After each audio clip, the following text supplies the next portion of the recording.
Welcome back to the second episode of What Are We Talking About? What are we talking about? You know, who knows? Hi. How's it been? It's been quite a time. I'd ask what you've been up to this last week or so, but I assume nothing, right? Animal Crossing, that's about it. Like probably most people in the world right now. Yeah, I mean, like, most people are, but like... More people than ever before, I would argue. Oh, for sure. Like, it's definitely not a niche thing anymore, but like, what I'm saying is, I don't know if I would describe what you've been doing exactly as just playing Animal Crossing. This bitch has given away every single villager in her entire island and has shipped them off to somewhere else for more cool, rare, and expensive villagers. I'm pretty sure she even made money off of it. Well, to be fair, it wasn't like I was just sending them away to the void. Most of them I found good homes for. Yes, some of them were sent to the void, but you can't rehome them all. And yes, I did benefit financially in Animal Crossing due to their leaving my island, but I just want to say that I did not choose villagers based on value because, oh gosh, it is insane how much people are charging for villagers now. Oh yeah, I mean, they literally just walk around your town. They just live in your town. Like, that's it. And there's people out there really, really trying to get insane amounts of money. But I am very happy with my town. I'm almost completed 3/4 of the whole map. That's pretty wild. I feel like I still have half of mine is just nothing but flowers and trees.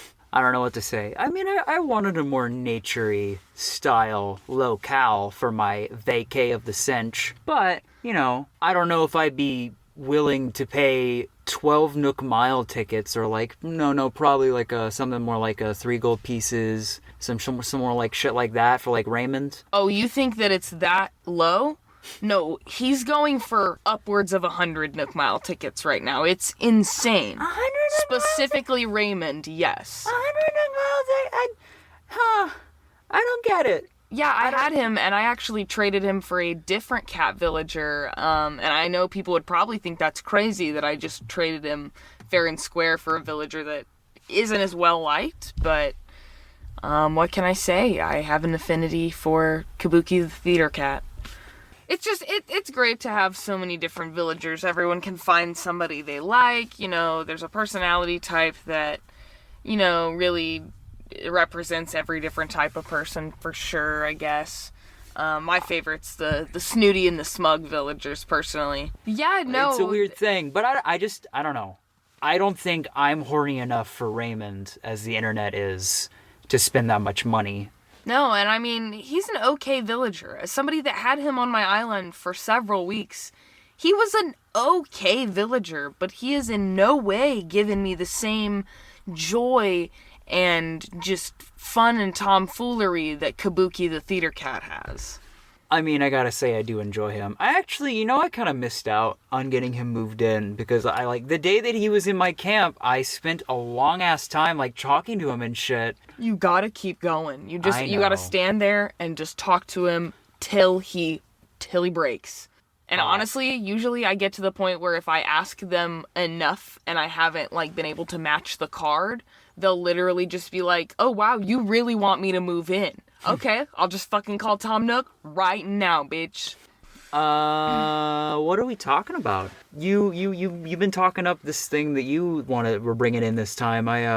What is it? Yeah. Okay, I've been doing a lot of binge TV watching during my quarantine, and as many of you know from our last episode, I love reality television. Yeah. And that's not just competitive reality television, although it seems like most of them have some kind of competitive element. The one I found most recently, and I guess it's been on for several seasons, and it just got me interested in a new faction of people, I suppose. You could say an extreme hobby group.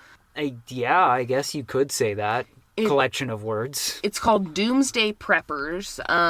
Oh, fuck. The only season 10 is on Netflix right now, and it's only like half of it. But they give a lot of variety. Just about everybody has a different scenario they're preparing for. No one's preparing for the same thing. And it's really interesting to watch it, too, now from a currently, or I suppose you could say post-pandemic world after what we've just been through, like seeing all these people. I mean, they've got to feel real good and safe right now. Like, you got to know they're sitting there being like, oh, y'all didn't have toilet paper for how many weeks? And they all, not everybody's doing the same thing either. Like, there's some people that are gonna, what do they call it? Execution? No, like dipping out. Dipping out. Something like that. But when they dip out, a lot of people got different dip out plans. So, some people have boats, some people have bunkers, some people have farms, some people have insane bomb shelters. And there was just an immense amount of stuff that I realized was honestly just stuff that was probably helping them live their everyday life. Like, one of the couples had an entire farm that they were basically self-sufficient for all of their produce. And what they were preparing for was an agricultural collapse, which, in a way, some of these people, their scenarios made sense. Like, it's easier to see the world fall into chaos now that we've seen it be a little chaotic. And so seeing them say an agricultural collapse, some people thought it would be some kind of power grid collapse. And then at the end of every episode, they have a team of anonymous experts in prepping, post-apocalyptic survival, doomsday stuff, I assume. 4 seasons. Oh, there's 4 seasons. Well, let's go to season 4 then? Season 4. Shepherds and Wolves. I was expecting more links on this page. Wow, no, I mean, it definitely says season 10 on Netflix. Oh, wait, what? Yeah, 100% it says season 10, but... Strange. Is that the... Yeah, because the IMDb page says it's still going. Strange. Well, there are quite a few episodes. It's been on since 2011, according to IMDb. One of the most shocking ones I saw was one where it wasn't the family who were preppers. Usually it's the parents or, one of the parents that's really into prepping. But this one was the 16-year-old or 15-year-old son was a prepper. He just had a lot of weaponry and other things that I was like, this is so concerning. Gotta have your katana for the end of the world. Also, look at this. Hey, look at this. Look at this dude. Stephen Manigan. Oh, wow.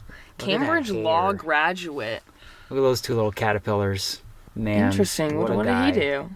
Well, he played himself in the show. Was he? I assume he was the narrator, because they don't show anybody other than the preppers. But there is a narrator, Michael Izguardi. I don't know how to say that right. Interesting. You want to take a shot of that? Michael Izquierdo. Way better than my attempt. He was Stratton Broker number 2 in The Wolf of Wall Street.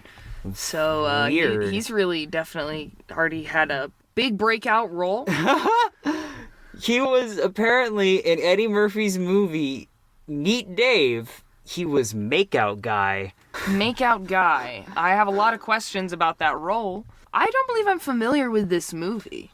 Oh, you haven't... Okay, I watched it in my family's camper way, way, way back when. Wow, it has 5 out of 10 stars. Honestly, that's a higher rating than I... Okay, so, like, Eddie Murphy is, like, a dude, like, some cyborg, like, android thing from somewhere else. He's an alien. And then the dude that's actually piloting him is just a mini version of the dude. Like, the larger version is just, like, a human-sized recreation of him. So it's just, like, him playing himself. But then he's also being controlled by a little mini self inside. Weird. It's very weird, yes. I don't think I sat through the whole thing. I think the last Eddie Murphy movie I saw was Daddy Daycare. Oh, yeah, so it's been a long time. But that was a very big favorite of mine. Oh, my God, this kid. Was this kid in it? Have you ever seen this Ryan? kid? Yeah. Click his IMDb page, because I'm really curious what else he's from. If you just go to his photo right there. Fuck. His name, Ryan Ochoa. Ryan Ochoa was born in San Diego, California. He's always loved to entertain family and friends since a toddler, imitating WWE superstars, including Dwayne Johnson. Which, speaking of WWE, I've just seen a lot about it lately, and It's really, they're really talented. Don't get me wrong. The members of the WWE, John Cena, Dwayne The Rock Johnson. Dude, Lucas could talk so much about that sort of shit. Just to name a few, like, there are a lot of really talented people, don't get me wrong. But it's just hard for me to respect WWE as a wrestling thing with it being all staged. Like, they're taking those hits for real, but it's essentially just stage combat, but you're really hitting each other. Oh, no, yeah. You know what I mean? It's pretty wild, considering how rough stage combat itself can be in the first place. Right. Well, and also the things that they do to each other. Oh, I know. But I don't know. It's just, I'd rather watch, like, octagon fighting, because I have so much respect for people like Ronda Rousey and people that can freestyle fight, because that's definitely a lot more dangerous. So and interesting. But it's definitely hard to watch in a Buffalo Wild Wings. So this boy has got many photos of very... How old is Ryan Ochoa now? This was from this year. Oh, I can't tell how old he is. What about in this one? That's hard. Hey, don't fucking I want to see what else he was in. Don't play Hey, what's up? Another Day in Paradise. Go further back. Never heard any of these movies. Nod your head. Where's Kevin? He played Kevin in Where's Kevin? Hey, there's that. He was in iCarly. That's where I recognize him. He was Chuck. He was the annoying little shit that iCarly's older brother, Spencer, right? Was always feuding with. Yes. That's where I recognize that kid in his creepy little eyes. Yeah, there is some. He's got something in the eyes. There's something back there, and I'm scared to investigate. Honestly, Spencer Shea is an underrated artist. Oh no, I agree. And Jerry Trainor, I always wonder what he did after iCarly. No, like legit, I've actually been like hunting down his IMDb page so we could look at that. He was in Donnie Darko as a kid. What? He was Lanky Kid. I love that. Oh my gosh. He was Tommy in Evolution. Wow. Yeah, but no, he played the main character of this like kind of bad Nick show called Tough Puppy. It was... Oh. Ugh. He was in a TV miniseries called Sugar Babies, barely legal comedy, and he played the character of Trash Daddy. That's an important role. I'd put that on my resume. I mean... I did not know Crazy Steve made a reappearance in Sam and Cat. I actually did not know that either. Interesting. Yeah, that is really weird. Crazy Steve is how I remember first seeing... Wait, yeah, like, how does Jerry that Trainor. work? Because in Sam and Cat, that's in the world of iCarly, right? And in that world... It's in the world of iCarly and Victorious, I believe. Yeah, but Crazy Steve was from Drake and Josh, wasn't he? Yeah, so that would put that in the same universe. But he is both Crazy Steve and... Yeah, but he's not in Sam and Cat playing... What did Miranda Cosgrove do to her brother? Is the Peruvian Puff Peppers, man. Maybe there was some sort of equivalent exchange where she traded both Drake and or Josh to then have Crazy Steve take their place as brother. I don't know, because, like, you know, thinking about it, Spencer's, like, a very, like, diversely talented dude. And then maybe, like, something happens in Sam and Cat, which I assume is probably the most present version. I don't know. I didn't... He remembers that he's Crazy Steve? Yeah, maybe. Maybe that's the hidden lore. I mean, how could it not be the same Steve? I mean, yeah, typically when they ask the same actor to play a character of the same name, they mean the same one. Alright, fuck off. What are we talking about? Yeah, I don't know what the fuck we're talking about. I guess I could talk about my thing. Today, the thing that I wanted to talk about were the old Poptart commercials. They used to play in the 2000s, and beforehand, actually. Oh, God, those were... almost, I mean, you could say morbid. I feel that would not be a stretch. Honestly, from the research that I have done, I can tell you morbid is an understatement. Recently, when I was researching this topic, I had watched through, like, a good selection of, like, many commercials down the line. And weirdly enough, like, there's a pretty consistent, I would say, like, a consistent world inside, like, the packaging of the Pop-Tart commercials. So, the way that it actually started out was back in the 60s, which here, let me pull up the wiki real quick. I won't go into it too much because that's not really what this is about, but it was actually part of like a breakfast bar movement in the 60s when they started like packaging things in tin foil to keep them like fresh. Pop-Tarts were sort of introduced around then for that purpose. And even back then, like the 2 commercials that I saw that were like really, really old, there's a weird constant where toasters are living, and toasters apparently also really fucking love cooking Pop-Tarts. In fact, one of them, which... Not eating, just cooking. No, they do the cooking for you, and they take a lot of satisfaction in it. Specifically, the one that sounded like Gilbert Gottfried, I'm pretty sure it was actually him, was like pretty horny to cook a Pop-Tart. Like, it was a little bit uncomfortable.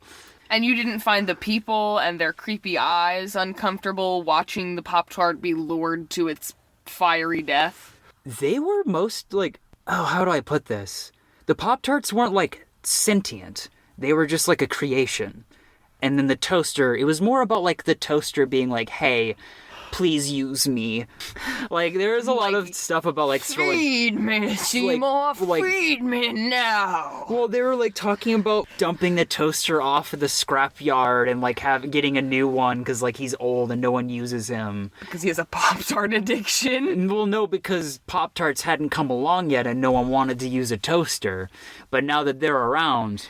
And they get super horny for it. So people just stop making toast in this reality. Nah, fuck toast. It's all about Pop-Tarts. Toast, frozen waffles, toaster strudels, fuck all of it. I'll tell you what, not a single one of those things exist inside of this commercial universe, which I'll get on to more of now. It was actually around late 90s, probably. I don't know, it was weird. The commercial was about hunting and killing, like, these wild, feral, giant... fruits. They had like mouths and shit, and then you would like smash them with the whatever the fuck, and then the Pop-Tarts are the wild feral fruits. But then like the slogan is like something around the lines of you should eat them before they bite at you or something like that, and the box would bite.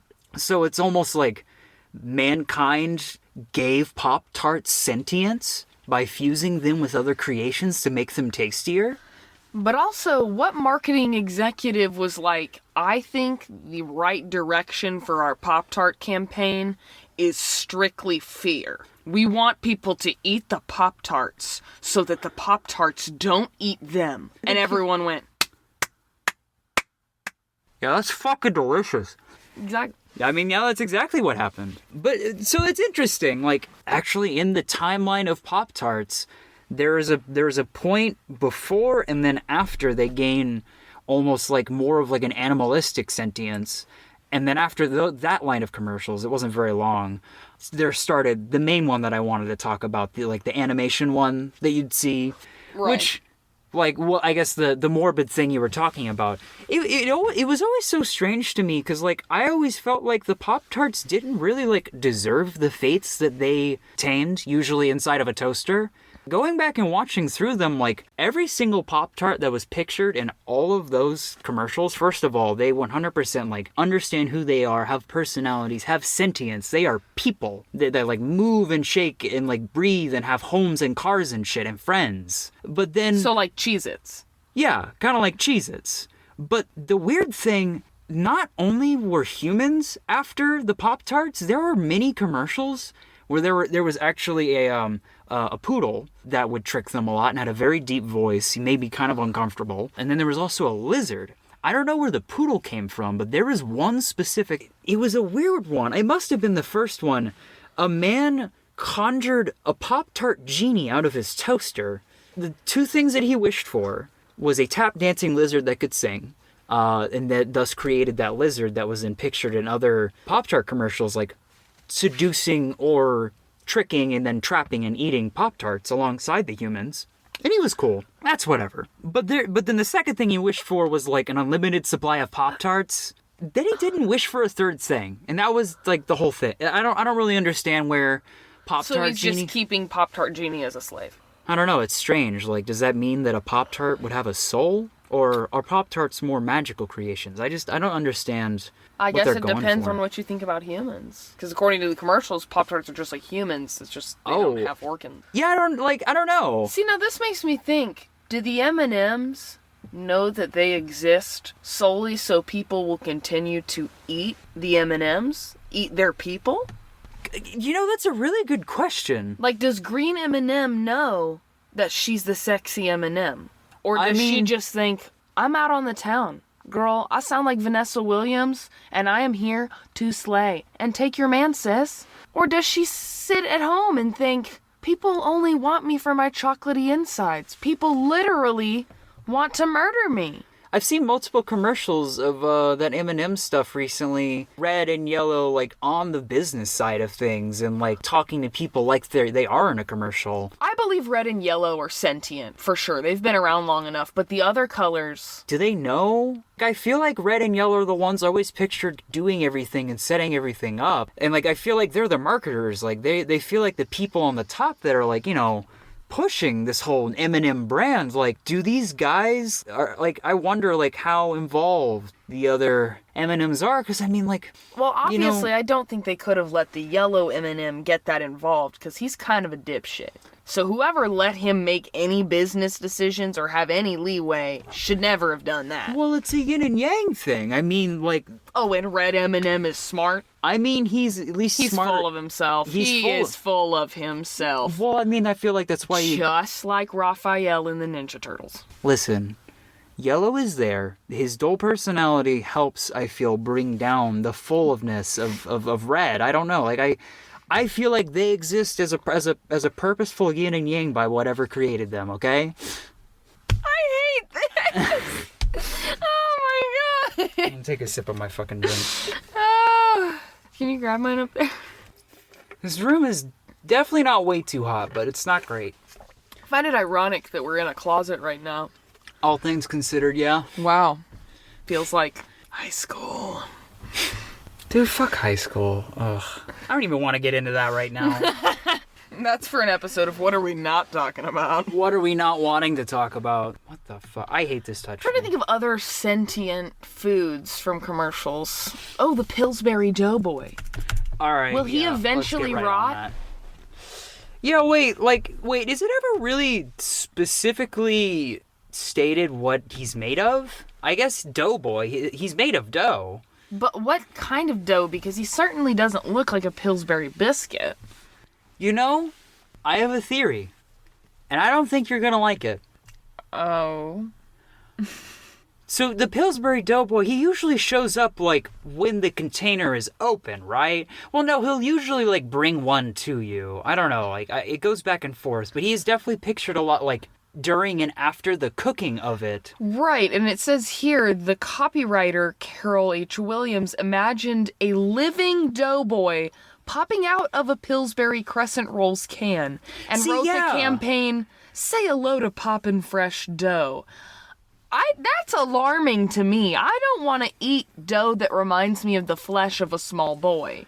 See, what's bad is this actually completely goes along with this theory I was about to make. Because, like, what my thought is, if he is the doughboy, he comes from the crescent of cans. What if the doughboy, there's actually just, like, what is inside those cans is the doughboy? So all of us who eat the doughboy become a part of the doughboy. That may be his plan. Oh, I'm way too poisoned. I've eaten way too many pieces of the Pillsbury Doughboy by this point. But, like, thinking how it works, each tube, who's to say, like, how big, like, the original Pillsbury Doughboy is? I mean, if he's made of dough, that must mean that he's malleable. Almost similar to, like, a slime, right? Right. I also Do you think that there is some giant hub doughboy that they pull from to create all of like, the rest of it? Do you think that it all comes from, like, one source? Like, I don't know, like, maybe it's like a starfish where, you know, you pull a part off and, like, the rest regrows back, and then, you know, like, the separate piece becomes its own, like, creature. Something like that. The thing that's unsettling about the Doughboy, and I love that they mention it here within the first paragraph of the Wikipedia page, many commercials from 1965 until 2005, and then returned later in a few other commercials, concluded with a human finger poking the Doughboy's stomach. The Doughboy responds when his stomach is poked by giggling, and then in parentheses, hoo-hoo, and earlier on, a slight giggle, tee-hee, end parentheses. I don't want a living being to come out of my dough when I open it, let alone do I want to poke it and have it go hoo-hoo or tee. Well, Aubrey, where do you think the flakiness and the crumbly, like, it's, you have to have a it's so fresh. It's still alive by the time that you cook it. So the layers in the flaky golden layer biscuits are just pockets of air from the Doughboy's last breaths in the oven. And his veins bursting, yeah. Something, I don't know if a Doughboy has veins or not, but I mean, there's gotta be something going on in there. I assume. Hey, let me check how long we've been recording. Yeah, that's a really good idea. Where were we? I was looking at stop motion films. Wow, stop motion has been around for so long. And it's not that I didn't anticipate that. It's just, I mean, my introduction to stop motion animation was, you ever seen Wallace and Gromit? The bald guy with the dog and they go to the moon for cheese? Yo, those G's. Gromit, we're out of cheese. We're out of cheese, Gromit. Let's go to the moon, Gromit. To get some more cheese, Gromit. Yeah, I remember that shit. That creator also did Shaun the Sheep, too, I believe. And yeah. I know many people. Oh, and he also did Chicken Run. Oh, fuck. Which is a fantastic movie. That, honestly, funny enough, that movie introduced me to a lot of really great radio hits that I missed because of my shitty local radio station where I'm from. Shitty Bang Bang. Yeah, nothing like that, actually. That'd be a great radio station name, though, and they only play top 40. Shitty Bang Bang. I'll take it. I forgot that they used a lot of stop motion for early Star Wars shit, too. Yo. Oh, these little creepy guys up here remind me of... Some people have started to create... Oh. Who is this guy? Will Vinton. He created a stop motion called The Adventures of Mark Twain.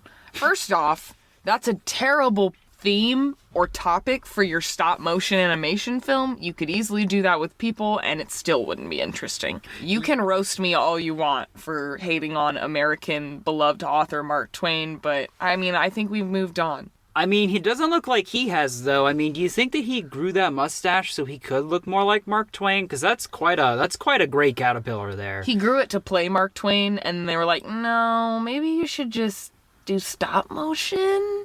He created the Gnome and the Gnome's King for Disney's Return to Oz feature, which they received an Academy Award nomination for special visual characters. Vinton was born, 47. A car dealership father and a bookkeeper as a mother. He died in 2018. Rest in peace. Rest in peace. But lived a good 70 years. I am curious how he died, not to be morbid, but it's something I'm always curious about. When I see somebody's dead, I'm like, how? Tell me. He retired in 2008, and he died in 2018 of multiple myeloma. Yikes. Oh! Ironically, he was the computer animator that did some of the Eminem characters. So he has found us. He knows what we have said. He knows we are fighting for Eminem rights, and he is coming for us from beyond the grave. No. Oh no, he also did the California Raisins. Oh god, the California Raisins are terrifying. That is a sentient thing that I never want to see again. And you know why? Because I used to have a set of figurines of all the California Raisins. My grandma has one of those too, actually. Yeah, I don't know whose idea it was to give a little girl a bunch of figurines that look like shiny turds with faces. Honestly, they kind of scared me when I was a kid, but I was also kind of a puss. Also, how do I know who they are? Their last appearance was the year I was born. Yikes! Their nickname is the Viennese. Meet the Raisins. Also known as the Sing and Dance in California Raisins. Wait. They released 4 studio albums on Priority Records between 87 and 88. And their signature song, I Heard It Through the Grapevine, landed on the Billboard Hot 100. What the fuck, guys?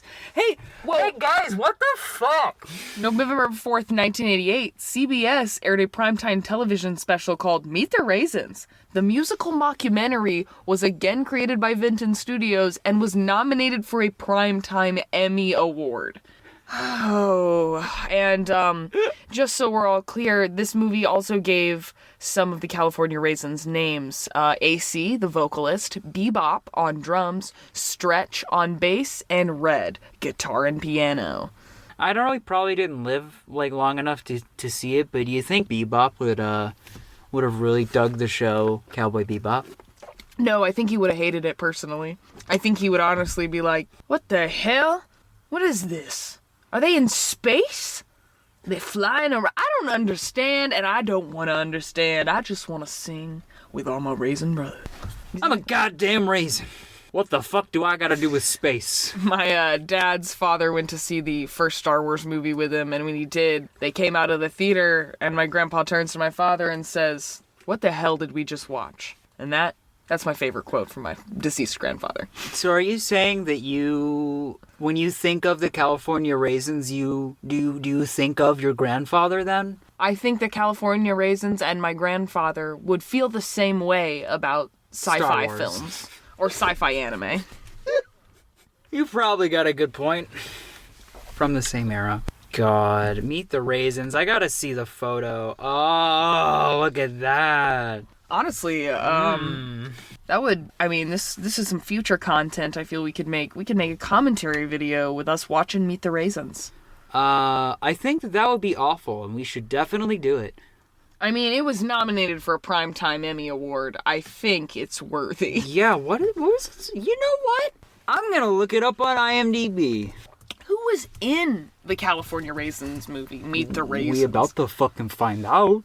Meet the parents. No. Raisins. What if they did meet the parents, but it was they just were the California Raisins, just like all of them? When raisins have babies, do they have a grape? How many wrinkles do you think Robert De Niro's raisin would have on it? Many. He'd have them all too, right? Yeah. I mean, he'd have to. Anyway, where was I? Meet the Raisins. It'd be like if Cher was a raisin, you know her raisin would have at least 3 wig changes.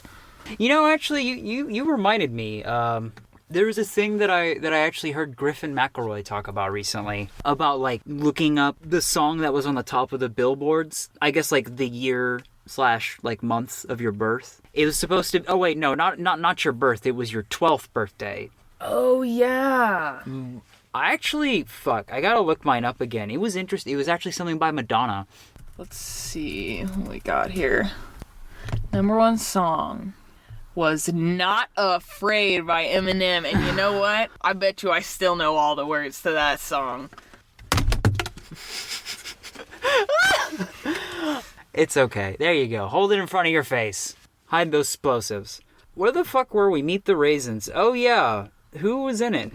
Kareem, David Scully, David Downing, Ted Rossum, Todd Tulsas, and only one out of the whole cast has an IMDb picture. I was about to say. So we'll go to him. He played Red. Oh, wow. Quite a whirlwind of career for the youthful-looking Downing, with a career on stage and screen spanning well over 30 years. He currently resides in Hollywood, Los Angeles. David is back on the small screen as Jamaica Joe in the forthcoming TV movie Island Fever. He worked extensively on American TV. I'm very curious if I've seen him in anything. He was in The Jeffersons. A Piano for Miss Papa Murphy. He was on The Fresh Prince of Bel-Air. Which episode? Reverend White. Oh. And a presenter in an earlier episode. Not My Pig You Don't, and then Guess Who's Coming to Marry. Sounds great. Whew. Oh, man. Vivian's sister is engaged to a white man. I don't know if you watched the video, but do you know about the whole thing about the actress who played, it was Vivian, right? The wife? Yeah. Like getting completely just swapped out halfway through the show? Yeah. What? No. We may need to bring it in for a separate topic because it's a very extensive thing. It was actually because it had a lot to do with the original actress. The director and some of the cast and crew, I guess, just really didn't like her. Well, but she was also a very staunch and principled lady. She was very serious, and I remember she clashed a lot with Will, especially. He was much more laid back on the set and stuff like that. And what sucks is that I think a big part of it too is that she was a big part of feminism at the time, and she was very outspoken about it. And I don't know. I think there was a lot of clashing on set, causing her to get fired and recast. But sadly, after that point, when the new actress came in, I do not remember her name right now, Vivian, the mom, was sort of pushed back into the background for all but 2 episodes for the rest of the show. It was honestly kind of sad. She kind of lost her character after the first actress got kicked. Yeah. Well, we've been sitting on the floor for about an hour now, so I think we talked about all the stuff and things. Was there... What are we talking about? I don't know, something having to do with Will Smith. Sentient food, survivalists, and... A war on Poptart culture? Yeah. Yeah, this has been Mason. And Aubrey. And you know what? Maybe next time we'll figure out what we're talking about. See ya.